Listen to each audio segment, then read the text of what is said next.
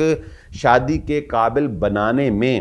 جن لوگوں نے اس کردار ادا کیا ہے وہ اس کے ماں باپ ہیں۔ تو ایسا ممکن نہیں ہے کہ ایک دن ہی بیوی کے آتے ہی یا ایک ہفتے میں ہی یا چند مہینوں میں ہی بیوی جو ہے وہ شوہر کو وہ تمام احسانات بھلا دے، وہ تمام خدمات جو اس کے ماں باپ نے اس کے لیے کی ہیں، بجا لائی ہیں، وہ بیوی جو ہے وہ ان کو بھلا دے۔ ایسا جو ہے وہ ممکن نہیں ہوتا، اور یہ کوئی اچھی بات بھی سمجھ نہیں آتی کہ ایسا کرنا جو ہے یہ کوئی اخلاقی طور پر اس کا کوئی جواز ہم پیدا کر سکتے۔ اس لیے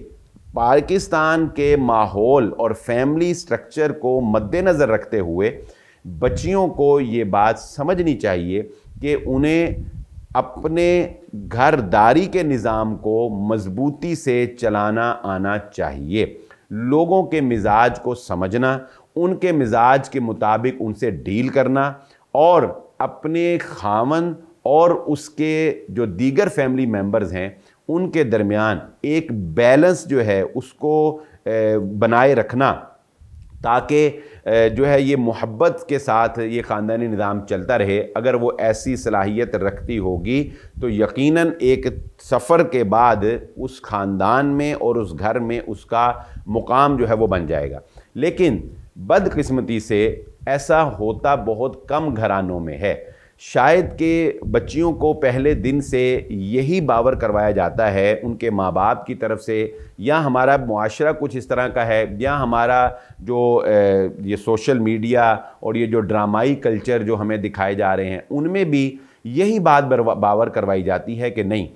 ساس اور سسر جو ہیں یا دیگر جو رشتہ دار ہیں یا جو نند ہیں یا جو دیور ہیں، یہ تو ہے ہی ٹاکسنگ پرسنالٹیز ہیں، یعنی ان کے ساتھ بننا، ان کے ساتھ بنائے رکھنا، ان کے ساتھ خوشگوار زندگی گزارنا، ان کے ساتھ خوشگوار ماحول میں رہنا، یہ گویا ناممکن ہی شو کروا دیا جاتا ہے، جبکہ ایسا نہیں ہے۔ اگر ایک اچھے ماحول میں اخلاق کے ساتھ ان رشتوں کو لے کر چلا جائے، کچھ قربانیاں دینی پڑیں گی، یہ بات ذہن نشین رکھیں۔ اور ایک جملہ بڑا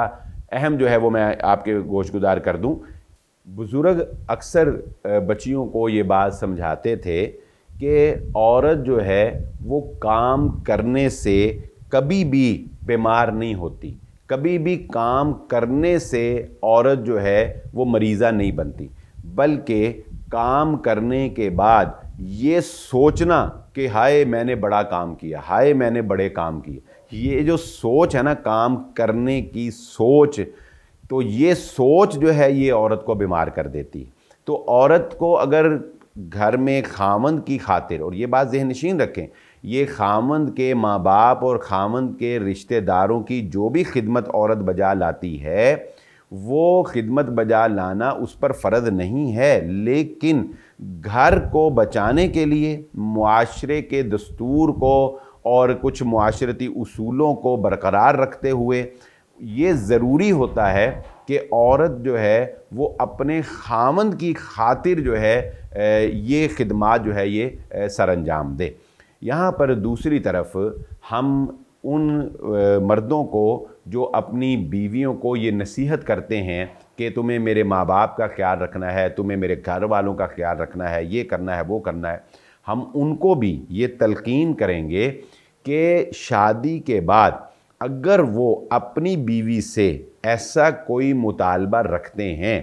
تو انہیں اپنی بیوی کا اس پر قدردان ہونا چاہیے، اور اپنی بیوی کو یہ الفاظ بھی کہنے چاہیے کہ اس خدمت کے بدلے میں تمہیں پورا تحفظ فراہم کروں گا، میں تمہارے لیے سٹینڈ لوں گا، میں کسی کو تم پر ظلم نہیں کرنے دوں گا، میں حد سے زیادہ تم سے کام لینے پر کسی کے ساتھ سٹینڈ نہیں کروں گا، میں تمہارے ساتھ سٹینڈ کروں گا۔ یعنی کام کرنے یا کچن سنبھالنے کی بھی ایک لمٹ ہے نا، یہ ہر انسان کے کام کرنے کی ایک کیپیسٹی ہے۔ تو مرد کو یہ چاہیے کہ وہ جو بیوی جس کو وہ لے کے آیا ہے اس کو ایک اپنے فیملی کی ملازمہ کی حیثیت سے نا پہلے دن جو ہے وہ باور کروا دے کہ تم گویا ایک ملازمہ آ گئی ہو، نہیں،